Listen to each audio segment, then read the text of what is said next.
Imagine comprar um notebook aparentemente comum, uma máquina fina, potente, moderna e cheia de recursos. Agora imagine descobrir que, em determinados países e órgãos governamentais, equipamentos da Huawei foram proibidos ou sofreram fortes restrições. Mas por quê?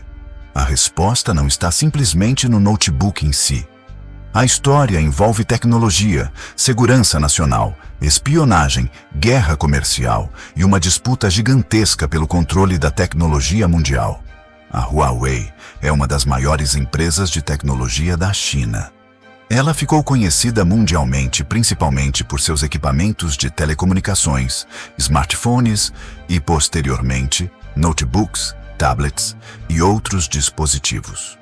O problema começou a ganhar proporções internacionais quando governos passaram a questionar a relação entre empresas chinesas e o governo da China. Nos Estados Unidos, por exemplo, autoridades passaram a tratar determinados equipamentos e tecnologias da Huawei como um possível risco à segurança nacional. A preocupação era que equipamentos produzidos por uma empresa chinesa pudessem, em determinadas circunstâncias, ser utilizados para espionagem ou para facilitar o acesso de autoridades chinesas a informações sensíveis. E aqui existe um detalhe importante. Isso não significa que tenha sido comprovado que todo notebook Huawei esteja espionando seus usuários. A questão é principalmente de confiança e risco potencial. Um computador moderno pode armazenar documentos, senhas, informações empresariais, arquivos governamentais e dados extremamente sensíveis. Além disso, ele está conectado à internet e possui componentes capazes de se comunicar constantemente com servidores e outros dispositivos. Para um usuário comum, isso talvez não pareça tão assustador.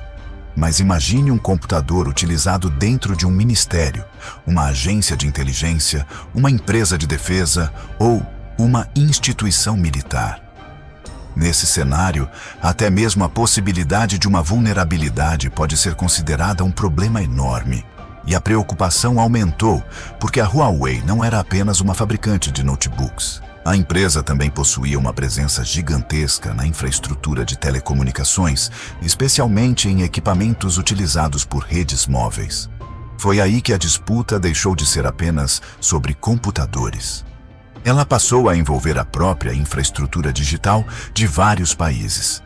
Nos Estados Unidos, a Huawei entrou em listas de restrição comercial e passou a enfrentar limitações para adquirir determinadas tecnologias e componentes de empresas americanas.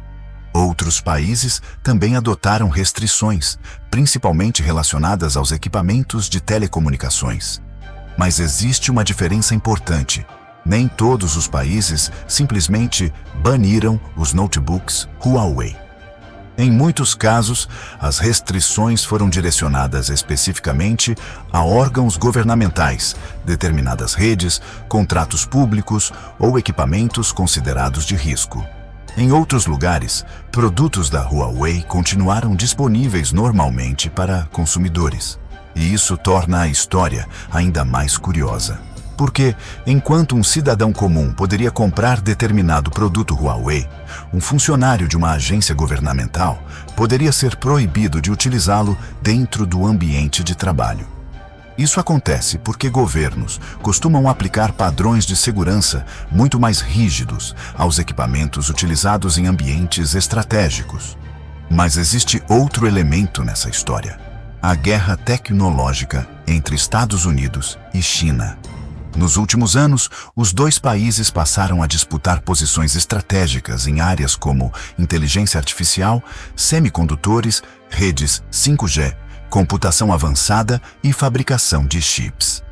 A Huawei acabou se tornando um dos símbolos dessa disputa, e as restrições impostas à empresa tiveram consequências enormes, com limitações para acessar determinadas tecnologias estrangeiras. A Huawei precisou desenvolver alternativas próprias, incluindo componentes, sistemas e tecnologias de fabricação. Isso criou uma situação bastante incomum. Uma empresa que inicialmente dependia de uma cadeia global de fornecedores passou a ser pressionada a construir uma cadeia tecnológica cada vez mais independente. E essa disputa também levantou uma pergunta importante. Será que estamos caminhando para uma internet dividida em grandes blocos tecnológicos? De um lado, tecnologias desenvolvidas principalmente por empresas americanas e seus aliados.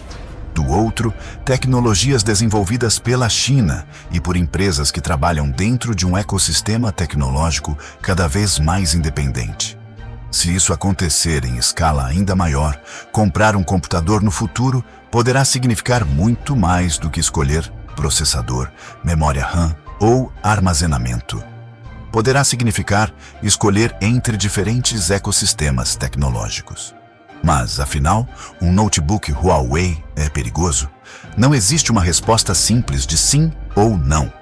Um equipamento de uma determinada marca não pode ser automaticamente considerado uma ferramenta de espionagem apenas por sua origem. Ao mesmo tempo, governos podem decidir que determinados fornecedores representam um risco estratégico e, por isso, restringir seus produtos mesmo sem afirmar que cada aparelho esteja realizando espionagem. É uma questão de segurança, confiança e geopolítica, e talvez essa seja a parte mais impressionante dessa história. O notebook, que parece apenas um computador, pode estar no centro de uma disputa que envolve algumas das tecnologias mais importantes do planeta. Porque, atualmente, controlar tecnologia significa controlar dados. Controlar dados significa controlar informação. E controlar informação pode significar possuir uma vantagem gigantesca em uma disputa econômica, militar e política. Por isso, quando você ouvir que determinado país restringiu ou proibiu equipamentos de uma empresa de tecnologia, talvez a história seja muito maior do que simplesmente um país não gosta daquela marca. Por trás daquele notebook, pode existir uma batalha silenciosa pelo futuro da tecnologia mundial.